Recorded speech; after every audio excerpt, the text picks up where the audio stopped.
This is Deborah Atkinson, and you're listening to Flipping 50, where I address your top questions and the things you struggle with most so you can have more energy and less decision fatigue about what to eat, how to move, and you can change your thoughts to Flip 50 with the life and the energy you love in this second half. And today, we're just plain gonna have fun. My friend, Maru Dávila, is a celebrity weight loss coach, healthy chef, and best-selling author of The Mexican Food Diet, Healthy Eating That Feels Like Cheating. She's also the creator of the revolutionary Flaca Forever Program. Flaca is Spanish for fit or lean, a fun and straightforward program that helps people get in the best shape of their life, physically, mentally, and emotionally. She's a certified integrative nutrition health coach and a frequent writer, speaker, and TV guest on weight loss, empowerment, and healthy eating and wellness topics. Maru was born and raised in Mexico City. She immigrated to the United States to pursue her MBA at Harvard Business School after having worked at Procter & Gamble, where she got her training in global marketing and product positioning. Maru, thanks so much for being here. Deborah, I'm so excited. I love your programs. I love your tribe, and I'm just honored to be here. Thank you for inviting me. Well, you're welcome. And you're just now one of us very recently, right? Yes, I'm a proud 50. I flipped 50, and I'm happy to have done it. I think I wish I felt this way when I was in my 30s.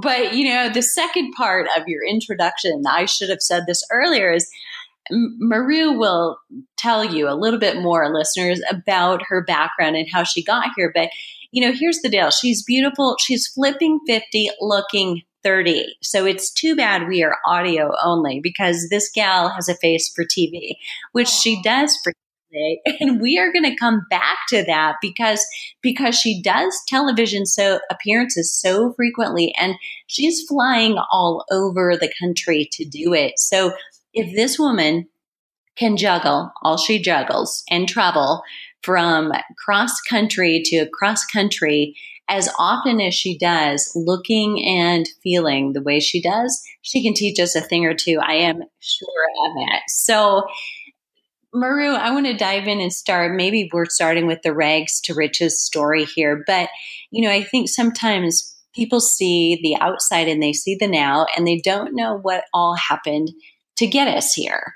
And, you know, the truth is you struggled with your weight. And I find this so hard to believe because I couldn't imagine 60 more pounds on you, you know, but you struggled for a long time. Tell listeners about your personal journey. So it started, yes, it was hard. And you don't have to be over 100 pounds or something to be bad. Sometimes even like 10 pounds can make you feel bad. So my struggle with weight started at 15. I think it was sort of like related to the fact that I like to control things. So I didn't have the tools at the time on how to control my stress and my drive to be successful in my career.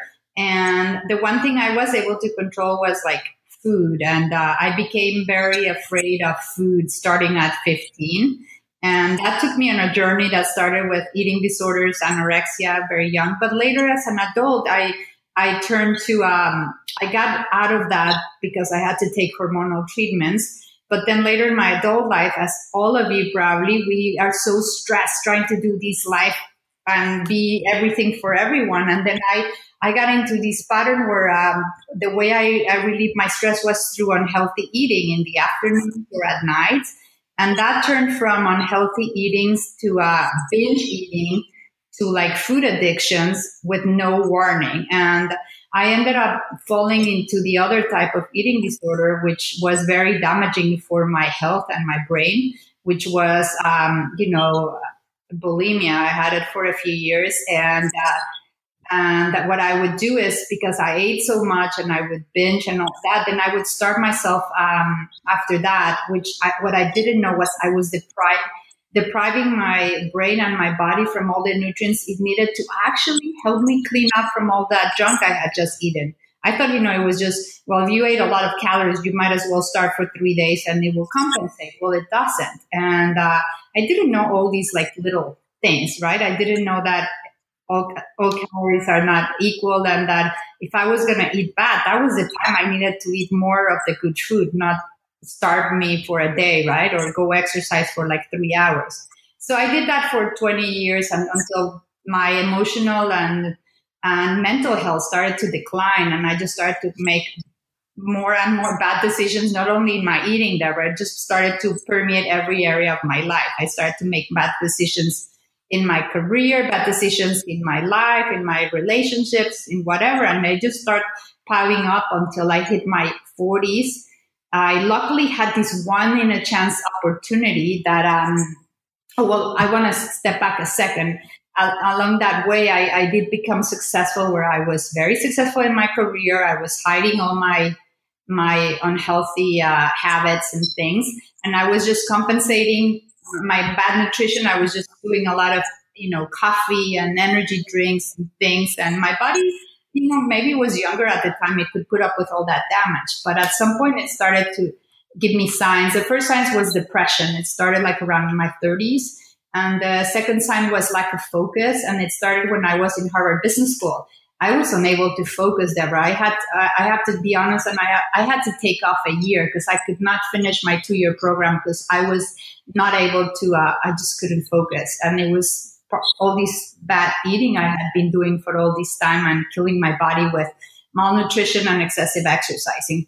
So I did take a year off and came back, finished my thing. But from then on, it was just a downward spiral and doing worse and worse in everything until my 40s. I was just like, my career was a mess. My life was I had the opportunity of becoming a mama at 42.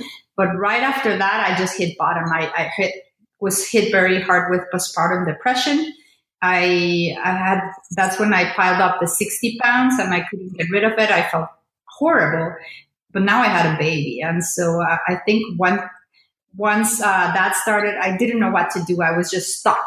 And what made me be stuck is crazy, but it's because I became really, really sick that I had to pay attention as to what is it that I was doing wrong. And I became sick by having recurring kidney infections. I had recurring sinus infections, yeast infections, the depression that just wouldn't go away.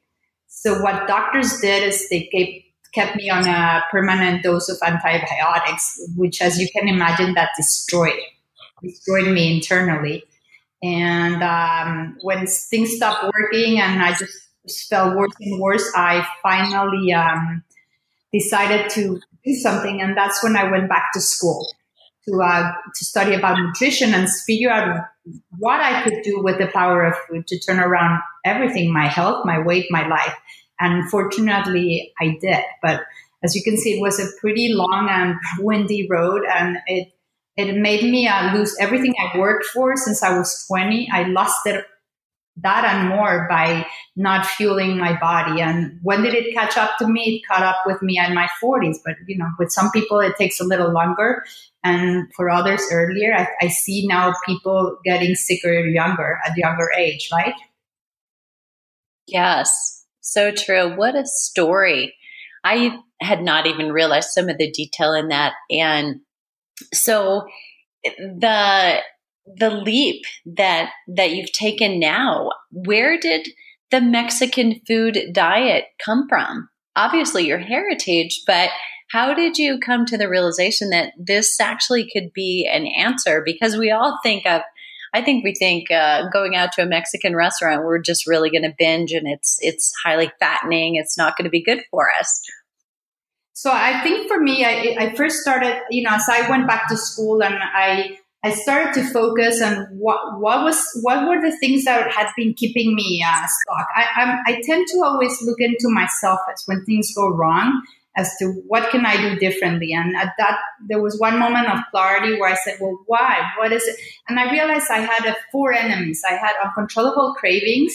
In fact, I can say I was addicted to food, and unfortunately unhealthy food. And I also saw that I learned through my studies that I had been accumulating toxins a few ways. I had been in a very toxic environment when I was living a long time in Mexico City, which is very polluted. I was eating unhealthy food all the time, as I mentioned. And then I was also not eating sufficient nutrients that could help my body deal with all those toxins. So I had built up at 40, like just a huge amount of toxins. I also realized or learned through my studies that I may have some food sensitivities that could also add up to toxicity and, weight struggles and depression. And then I realized that all that use of antibiotics was doing nothing but harm to my body, because it was just, curing the symptom temporarily, but the thing would come again. So I had to look at what the root causes were. And it all went back to the first three things I said. So I started looking at food. Food used to be my enemy, right? I was always afraid of it or always like being controlled by it. But I realized, well, maybe food can be this, by studying in-depth nutrition, I realized that food could be my number one tool if I learned how to use it right. And so through studying, I would say the first step I decided to take, and that was a smart test, was to clean up my body. Because I learned that until I did that, I wasn't going to be able to get farther or anywhere. And so I did clean up. I did a very good program on cleaning up my body. And that program led me to find those foods that had the most power to help my liver and all my other organs in charge of getting rid of waste and toxins. And guess to my surprise, I kept coming up with the most powerful foods. I'm like, oh my God, these are like foods that I grew up with, because these are very common in a lot of the Mexican dishes I ate when I was younger and healthy. And so I'm like, oh, so Mexican food, the real Mexican food, which is as tasty, if not more, it is the tool I need. And I ended up really being fascinated, because for all those years of binge eating and unhealthy eating, I would just completely avoid Mexican food, because I thought it was like not good for you. Yes, right. And yet, I've never met a guacamole that I don't love. So I love your program, and it's so the opposite. It's not that diet and deprivation that we all avoid and hate. I think you have struck a chord with so many that, this makes it fun. And the title of your book is just so perfect. Healthy eating that feels like cheating. It's amazing.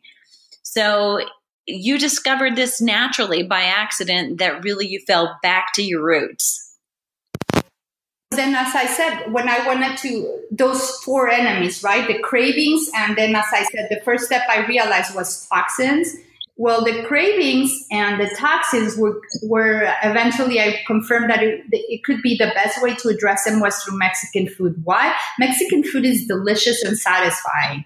And how would that help me? Well, that definitely would help me change, crave food, but food that would be good for me. And it would prevent me from wanting these other foods. And then if I wanted to clean up my body, Mexican food uses some of the most, the best ingredients for detoxifying, which are, for example, hot peppers, cilantro, avocado. I mean, I can go on and on and on, but a lot of the things, there are two things you need when you're detoxifying: the nutrients that are going to support your liver and speed up the process, and also those other nutrients that are going to protect your liver from free radicals, which are produced during the detoxification process. And so once I knew those two things and I started looking for ingredients, well, they were like things that are so prevalent or dominant in Mexican food. I'm like, that was a slam dunk. I'm like, okay, I got to find all the recipes that I like and figure out if there's anything unhealthy, if I can just change it for something that would be pretty healthy. And to my surprise, there were some recipes, Deborah, that I didn't have to modify much. They were just right there. It was like, of course, it's not burritos fried with like 3 pounds of cheese and cream, right? But it is like flavorful salsas and tasty food and just delicious things. And also, again, it's not like just raw, lettuce with 2 slices of cucumbers. I'm all about, because of the deprivation I had for all those years, I'm all about like eating like substantial food. And I don't count calories anymore. I just make sure that every bite I take counts for 2 things: for giving me pleasure, because I totally love what I'm eating, and also for giving me the power to detox and to fuel my body and my brain. I love that last sentence that you said. Everybody I eat counts. I don't count calories. And, I am loving that what you said just a few minutes ago, that food that once was feeling like an enemy could be my number one tool if I learn to use it right. That sentence is so powerful, and I'm sure it resonates with our listeners so much. And I really want to dive in a little bit more to detoxification. You've kind of alluded to a couple of things, the hot peppers and the cilantro and some key things true of Mexican food. Are there any other parts to the detoxification that you use with clients in your programs, or that you yourself go through periodically or regularly? Yeah, so I would say I like that word that you say. So detoxification is just not something you just do once and forget about it. Detoxification and staying what I call clean. It's a lifestyle, and you want to do that periodically. I do it with me and my clients at least 4 times a year. And it's nothing to be scared about. It actually is. During those 4 times a year, which in my case I do it for at least 2 weeks, we take out all those things that are adding toxins and keeping your liver working over time, and we eliminate those. What are those? Very easy. There's, of course, sugar. It's gluten. It's dairy. It's like unhealthy oils, additives, processed foods, all those things. If you're eating them, or you just take them completely away for this period of time. And then you pump up to the maximum the nutrients. And you focus a lot within those nutrients in those things that are good for detoxification, for digestion, for antioxidant protection. And you do that you need a wide variety, and you need in large amounts. The more toxic you are, the higher amounts you need. And one of the things I have done for my clients to make it easier is I have a simple program where people take these delicious and absolute nutritious shakes twice a day during those 2 weeks. And then in the third meal, they just eat a substantial meal that I teach them how to do. That's the easiest, because that ensures that you have exactly every amino acid you need and every antioxidant, vitamin, mineral, etc., in the right amounts, and that you're going to make the job done. Now, if people don't have access to that because they don't live in the US, because right now I'm not using it outside of the US, but they do want to do something, then I teach them, how to do these fantastic meals. It takes a little more work doing the meals, but you just add up to a good amount, like all the protein. It's very important. We haven't touched on it, but juicing is not a good way to detox, because juicing does not include like some of the nutrients you need, which are in some cases, it's completely lacking protein in the amounts you need. And that means the amino acids that are needed to fuel the detox and elimination process are not there. And it may lack fiber depending on how you did the juice. So without fiber and the right amino acids, you're just pretty much wasting your time. You're like just moving toxins around and having them reabsorb into your body, which is one thing we haven't touched. You saw that I started caring about toxins as a way to get healthier. But what I learned later, which also fascinated me, was that while I had all those toxins, or when I have more toxins than I should, yes, I will get sick, or I will not function at my best. But another important thing is that those toxins are stored mainly in fat cells, and fat cannot be eliminated while you have toxins inside. Why? Because your body can get damaged. So your body really holds on to those fat cells while they have toxins. You really need a precise and focused effort to move those toxins out of your body, and so that the fat can be that your body doesn't need can be released. And you know that both toxins and fat create inflammation, and inflammation leads to disease. So it's something that you don't want in your body. You don't want fat or toxins. Amen. Yes, we are preaching the same gospel, sister. I so love that.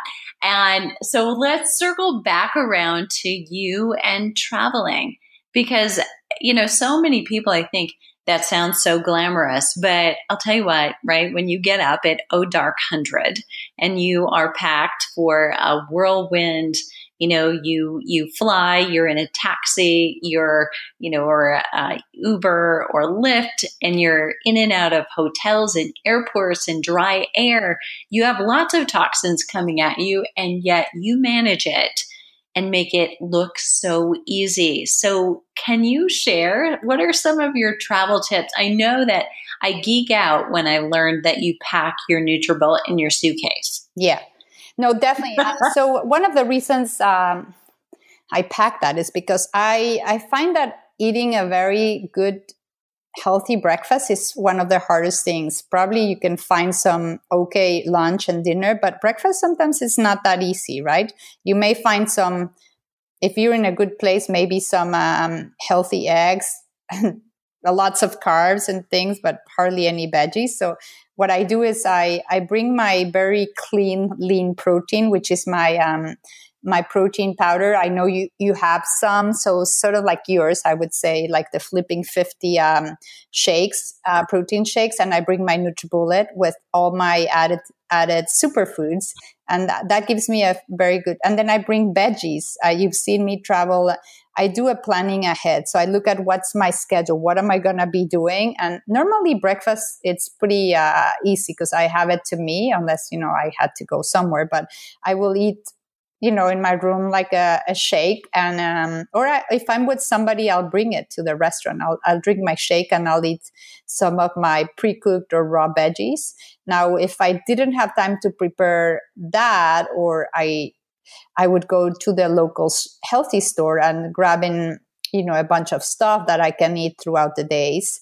And that's what I do. So I bring my shake, my NutriBullet. Like, for example, I love something that always keeps me tied between, if you're traveling and you don't have access to healthy food.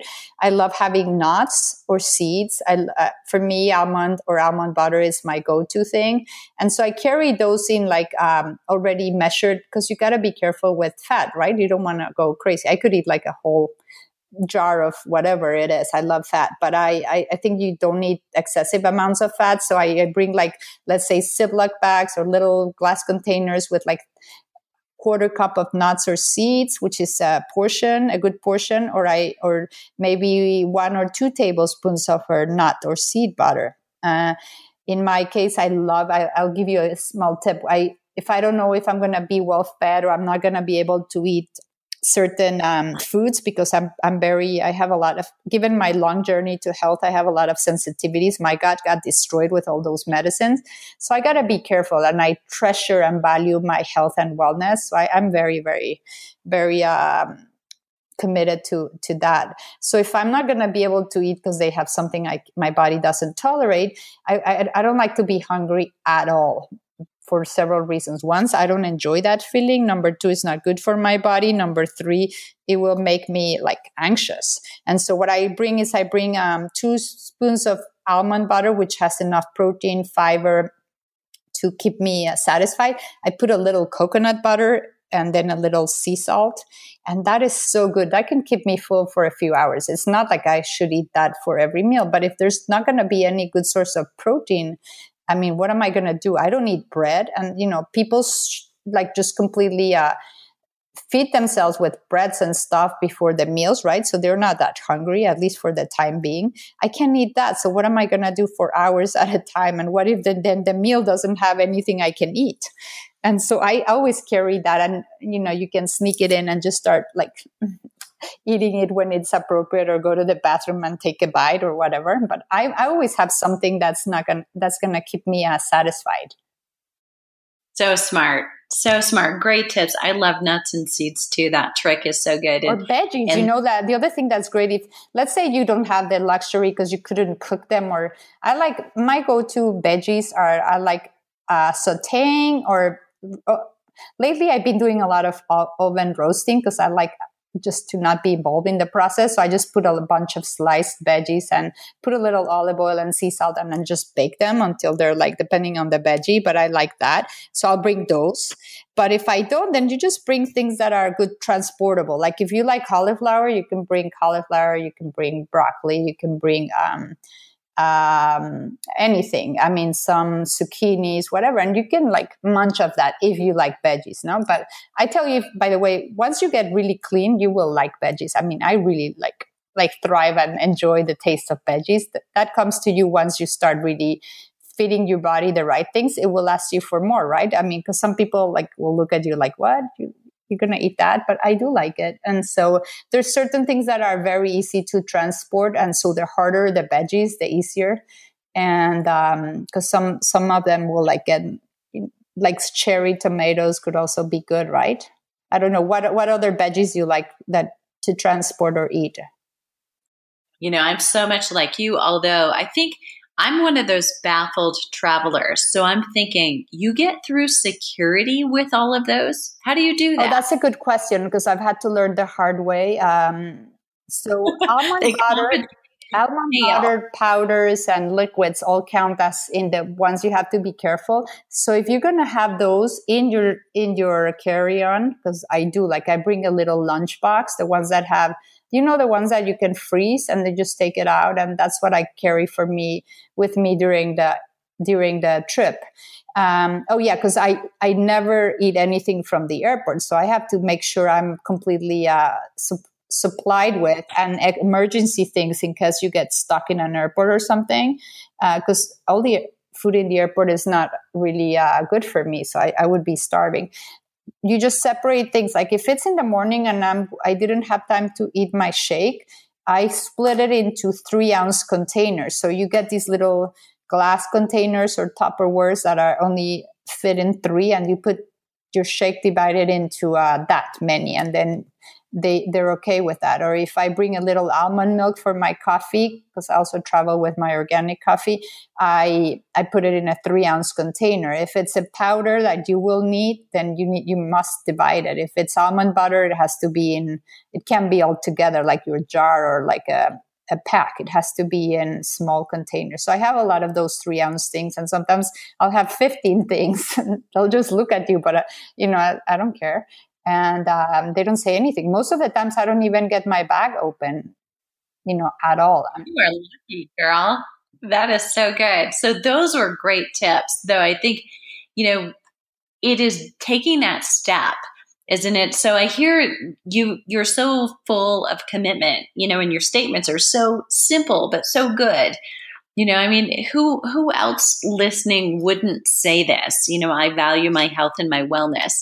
And I think we can all say and agree that there's a connection between what we do and how we feel. And there is some potential obstacle there keeping us from doing the things that we know. And that goes true whether we're at home or we're traveling. But it is being around the right people who are making commitments like this. So, Maru and I often travel together. So, if she forgets her NutriBullet, she comes down the hall, right?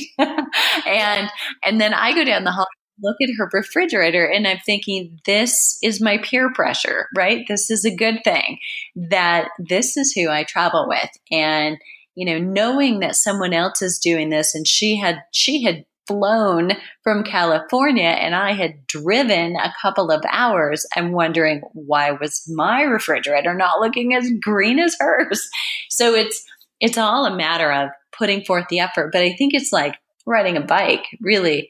Once you do it the first time and you realize, oh, okay, I can do this. I can get to my hotel and have things that I can eat and not feel like I am just kind of what do I want to say? A victim of whatever is on the room service menu. If I need to have something to eat early morning or late at night, so good.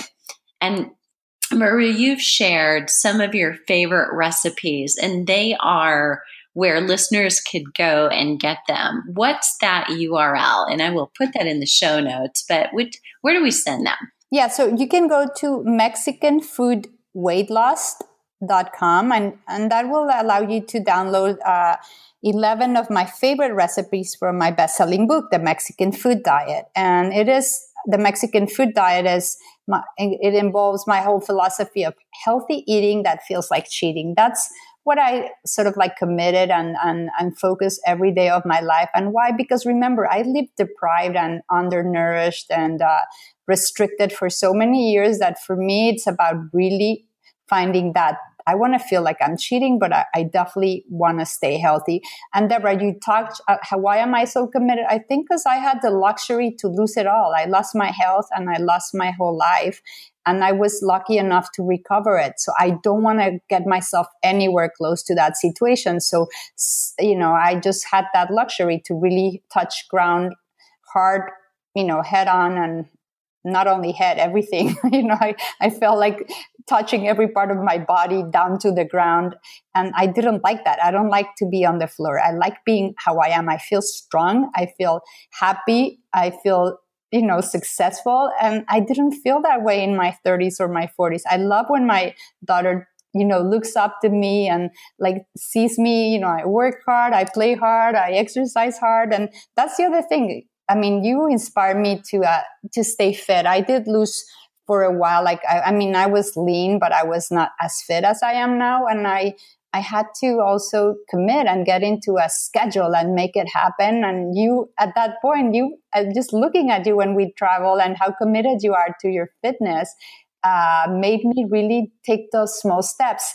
And I want to make an emphasis, small steps. One of the things I didn't do very well when I was struggling was that I thought it was like either you do it all perfect and all the way or nothing. And I learned that sometimes to get far, you have to take a lot of small steps. And as I've learned how to incorporate that in my eating, in my working out, I've gotten farther than ever. When I was trying to like go from 0 to like marathon, right? That took me nowhere. I had to build it up. I had to like be patient, and I had to like, know that it was a journey, right? Not just like a destination. I'm still in a journey. Every day I learn more and how to like feel better. And I love it. And the more I love it, the better you eat, the more you'll be able to exercise and do other things in your career and in your family, right? I think food definitely is the number one thing we can do if we want to look and feel good. I always say that. I mean, there's no way out, no shortcutting. And it has to be the right amounts and the right type of food. Great message. So true. So true. If you want to feel better and you want to feel more like moving more and exercising more, that's really the whole part of, from the inside out. The Mexican food diet, everybody. And this is Maru Dávila. Thank you so much for being here. This is the hardest question of the day. Is there a question I should have asked you? I think the one thing I would ask myself is, what did you wish you knew then? And I sort of like touch it briefly right now, but I wanted to probably touch it again with different words, because that totally made a change in how I see things and do things, and how successful I can be at the things I do. And which I learned, I wish I knew that imperfect action was the key, because it's a lot better to have imperfect action than perfect inaction. And that was how my life was. Sometimes I wanted to do everything so perfect that I didn't do anything. And now I'm okay being imperfect, but moving. And that leads me to another related thing. I love saying these type of things that impact me. Actually, can I say 2? Do I have a minute to 2 tips? So we talk about like imperfect action is better than perfect action. And something else somebody told me that makes me think about it right now is that you don't know if you're going in the wrong direction unless you're moving, right? Like if you're parked, you don't know if you need to do a U-turn or go right or go left. You will find out, but you got to start moving. And that's always, okay, when I feel like I have to plan everything and do everything perfect, I just start moving, and then I course correct if I need to. And then the way I want to close it, and this is a powerful thing that has helped me and many others, is don't worry. Let's say your goal right now is whatever. I mean, you're a triathlete, Deborah, and I admire you. I've never done a full Ironman, but I've done a half Ironman. And I've done marathons, and I think you'll resonate to this. One of my very good friends told me when I was doing my first marathon, which seemed daunting for me because by the time I had to do the race, I had never run more than 14 miles because I injured myself. So I had to go from 14 to 26 and I'm not knowing what to expect. She said, well, you know what, Maru, she's an athlete also. She's like, I cannot do 26 miles, but I can do 1 mile at a time. And that was just something very simple. And that took me through that race and the next race and my, longer and longer races. But that also has taken me to other personal moments or business moments where I'm like overwhelmed and I'm like, oh, I can do this. And I'm like, well, I cannot do that, but I have to find out what is my first mile and just focus on that. And don't worry about anything else. Don't even think about conceptually, just do the first mile or that first step or whatever measure you want to pick and do that. And then do the second one. And by the time you realize you're going to have done those 26 miles in whatever it represents for you. So great. That is powerful. Small steps, right? I love that. Listeners, so now it's your turn. If you have a question or you want to comment on one of the juicy nuggets that Maru gave us today, leave it below the show link at flipping50.com and join us on the Flipping 50 TV Facebook page to get all the juicy resources, including some of those big pointers on traveling, how to travel well and make it through security. Come back. Show notes at flipping50.com/podcast. And if you enjoyed the show, please leave a rating in iTunes. It really helps us. And then share this with a friend to surround yourself with a supportive community of women on the same journey. What are you waiting for? Start Flipping 50 today.